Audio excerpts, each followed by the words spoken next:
The United Nations troops push on in the cautious advance against the communists. An advance whose purpose, General Ridgway states, is not to seize ground, but to wipe out the enemy. The Chinese Red Army, fighting desperately in small isolated stands, prefers to give ground on wider fronts rather than join battle. And it's up to the infantry to clear out the pockets of die-hard communists. With the enemy falling back to the Han River, United Nations commanders had expected that the Reds would make their stand there. But under a steady, withering barrage, GIs are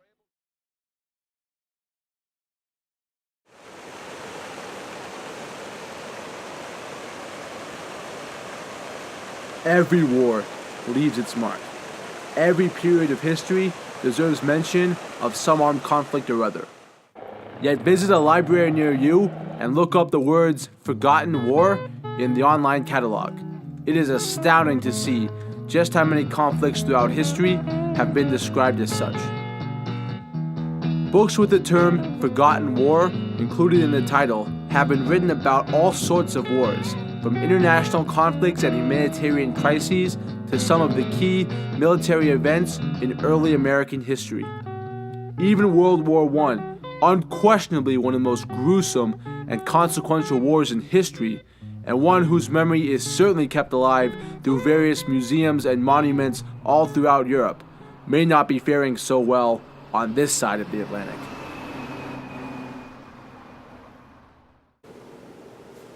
The Americans have not remembered World War I. I wish they did. I talk about it a lot with my students because I think there are very, very important lessons to be drawn. Had World War I been the end, had it been the war to end all wars, as it was called at the time, maybe we'd reflect differently now, but in a sense, World War I just became the prelude to World War II. And in that sense, World War II swallowed World War I, maybe in the collective memory, in part because some of the same soldiers and some of the same nations fought on some of the same battlefields. And so I think that goes away toward explaining maybe the less attention that World War I gets nowadays. Sadly, what would have been the war to end all wars in a more just world has largely failed to capture the American imagination. Take a look at the way in which the First World War is memorialized on the National Mall compared to its sequel. It should be perfectly obvious which of the two wars Americans are more interested in remembering. There are many valid reasons why the Second World War continues to absorb so much of our attention, even when at the expense of other important conflicts. No other war in history was so widespread and destructive, nor did any manage to produce such a universally recognized dramatis persona. The controversies surrounding other wars in the 20th century are largely absent from World War II. It had a clear, iconic hero and a clear, iconic villain. The United States only entered it after having been attacked by the enemy, not the other way around. And it had a happy ending, defined by a series of victory parades following a total Allied victory in 1945. Hence, its status as the good fight has endured. World War II enforces the idea of America as a global savior, coming in to fight the bad guys and save the day while bringing peace and stability to less prosperous nations. That makes it a war which the United States remains eager to celebrate and promote. World War II we called the Good War, and the people who fought it we referred to as the greatest generation. And that's a war that actually fits our narrative about American exceptionalism. But after that, we're in trouble.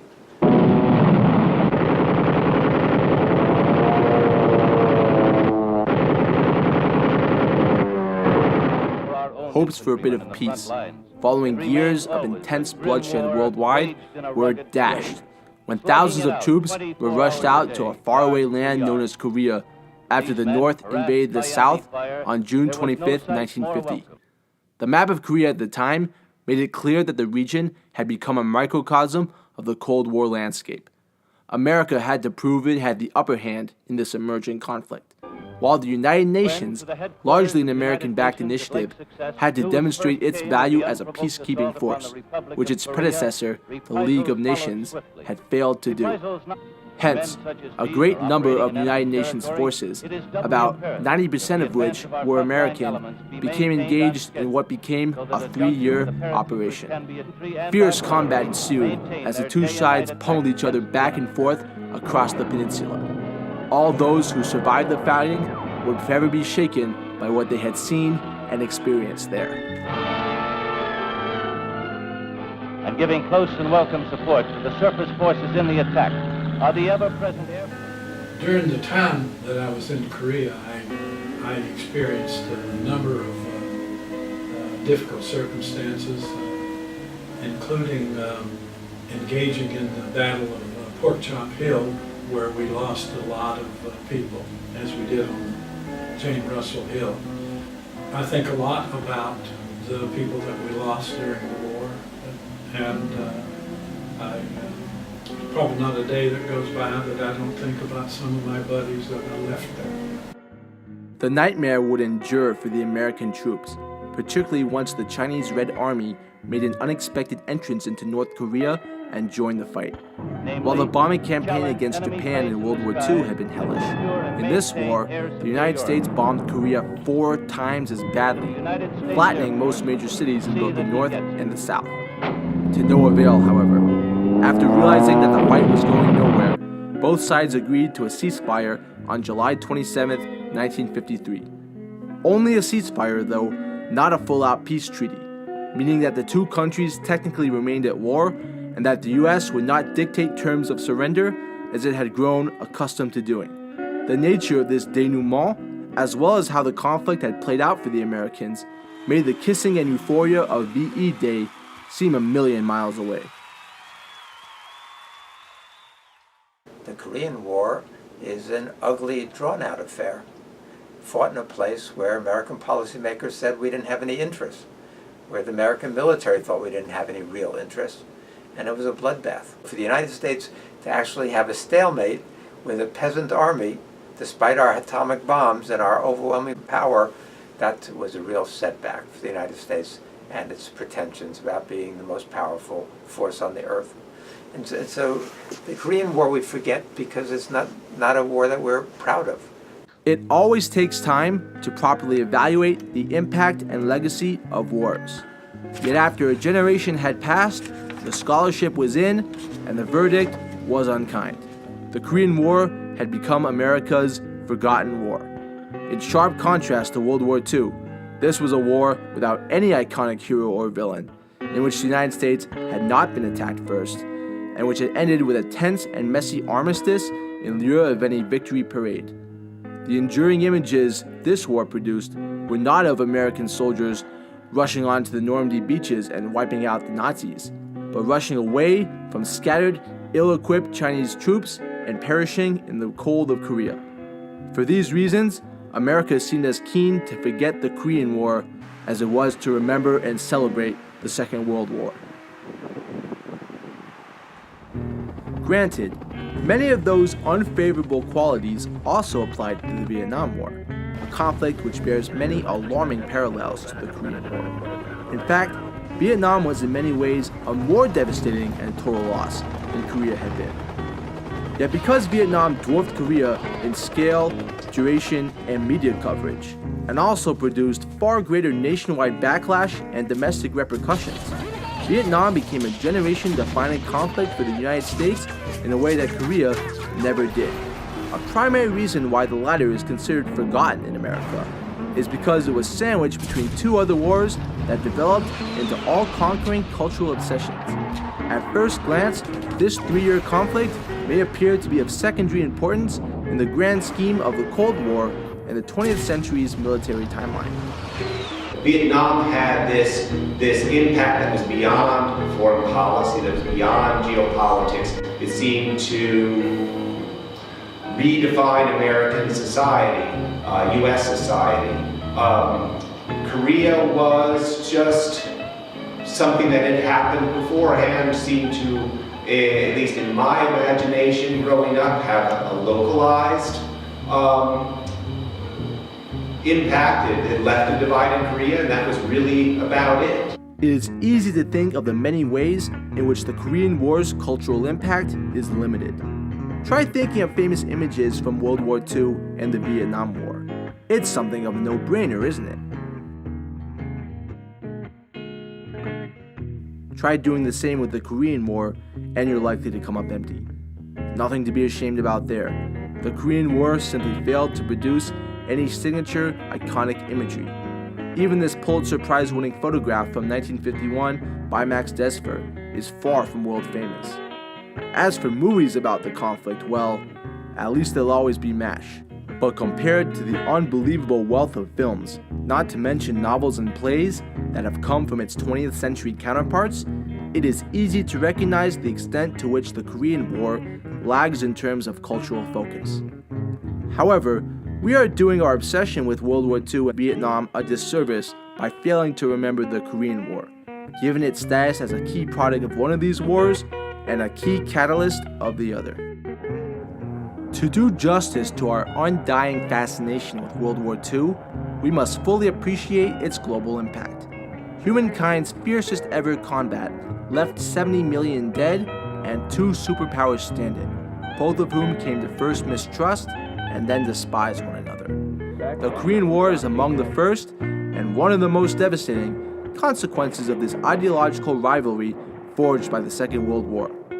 After having drastically cut its defense budget after 1945, the United States multiplied it nearly 4 times over to close to $50 billion by 1953.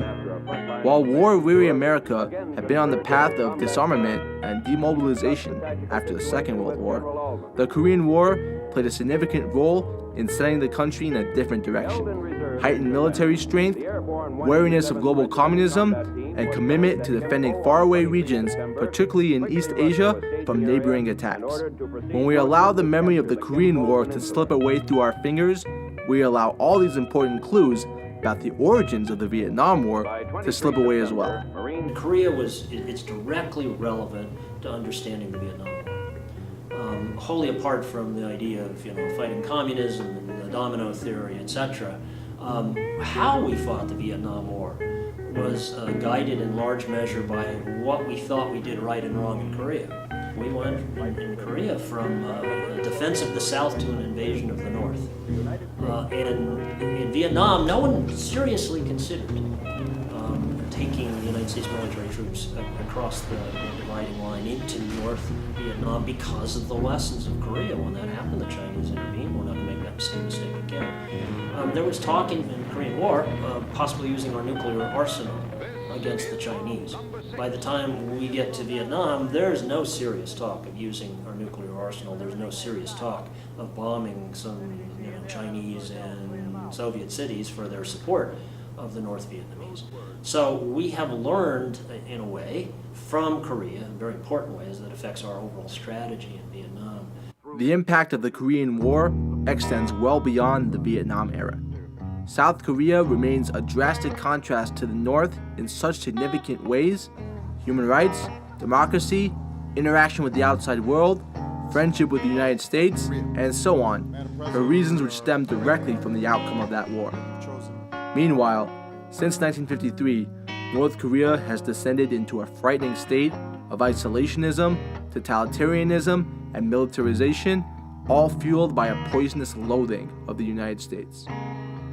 Today, just as the term the War of Northern Aggression still lingers in this country, North Koreans speak of the victorious Fatherland Liberation War, a patriotic war fought against American invaders and their allies.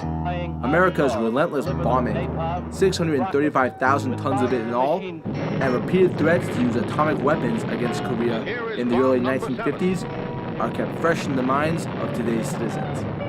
Seen from a different angle, its death-dealing radioactive cloud spreads for miles above the Pacific. North Korean government and propagandists have created an enduring message that the United States should be seen as a ruthless, hated enemy, and that the country must defend itself against such an overwhelming foe by developing a nuclear stockpile of its own.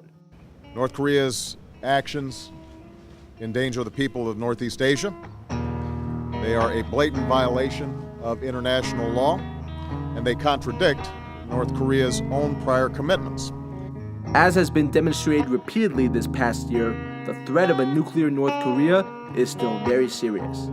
The story of how that threat grew to become so severe is badly incomplete without mention of the Korean War.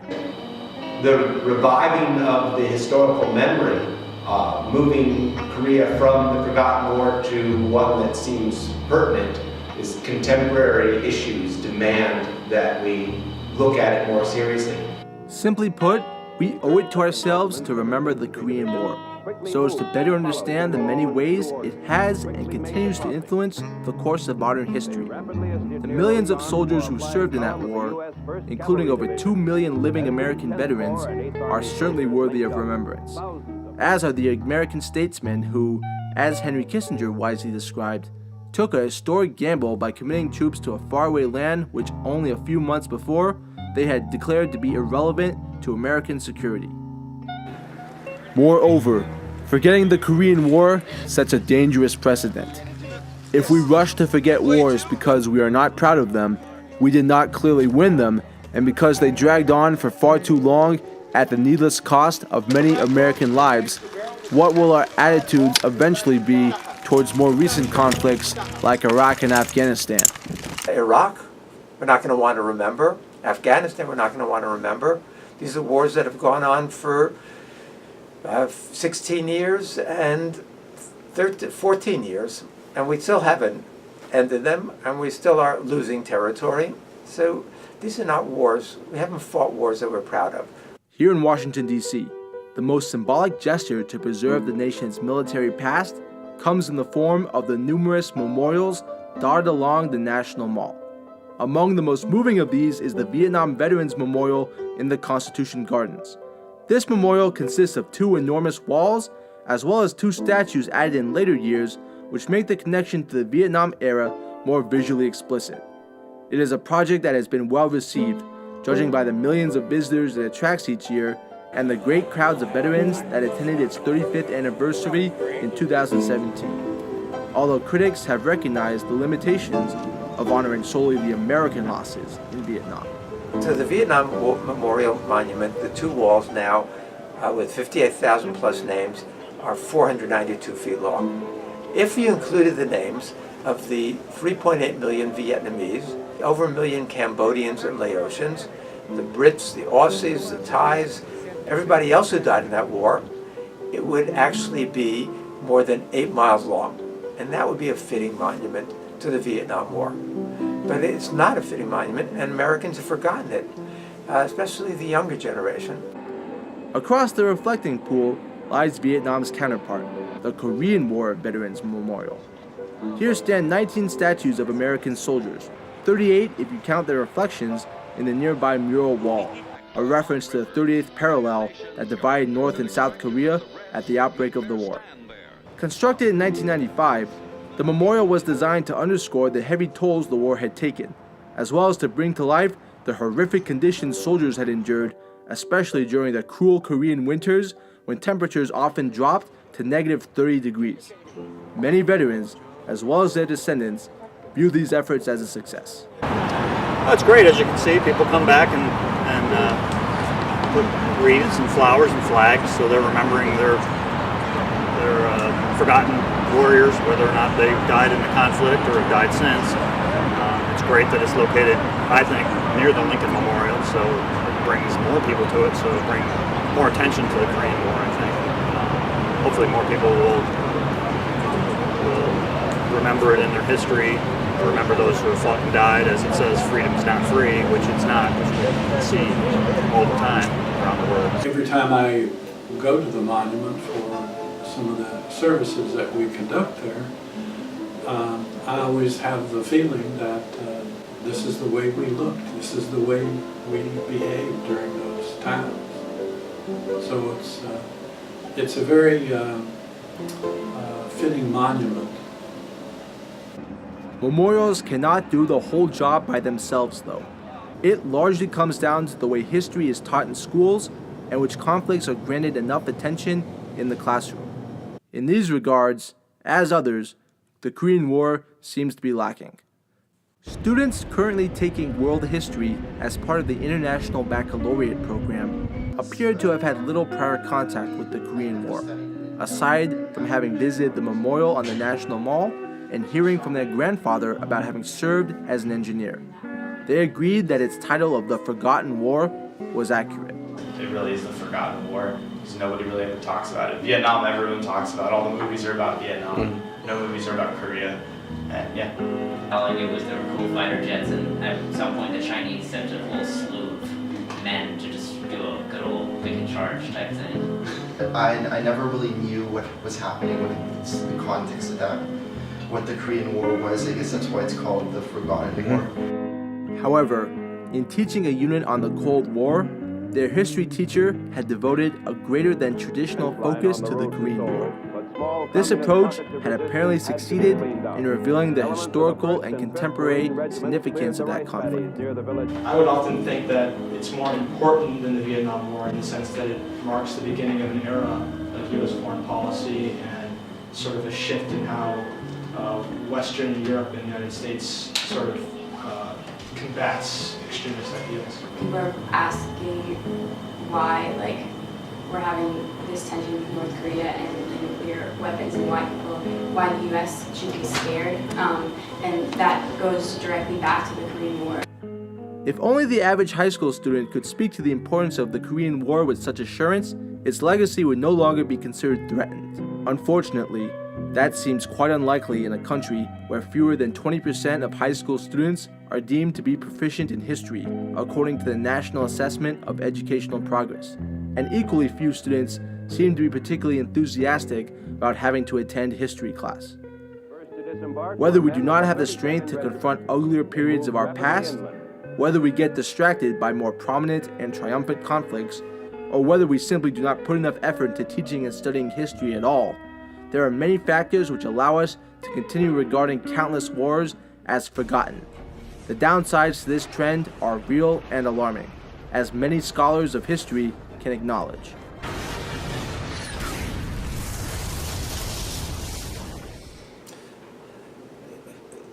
Forgetting history is dangerous. It's got palpable consequences. If the Americans had learned the lesson of Korea, we had learned the lessons of Vietnam, and remembered those lessons, perhaps we would not have gotten involved as we did in Afghanistan. Perhaps we would not have gotten involved in Iraq. Perhaps we would not have gotten involved in Libya. So Americans forget that history. They forget the history of the wars.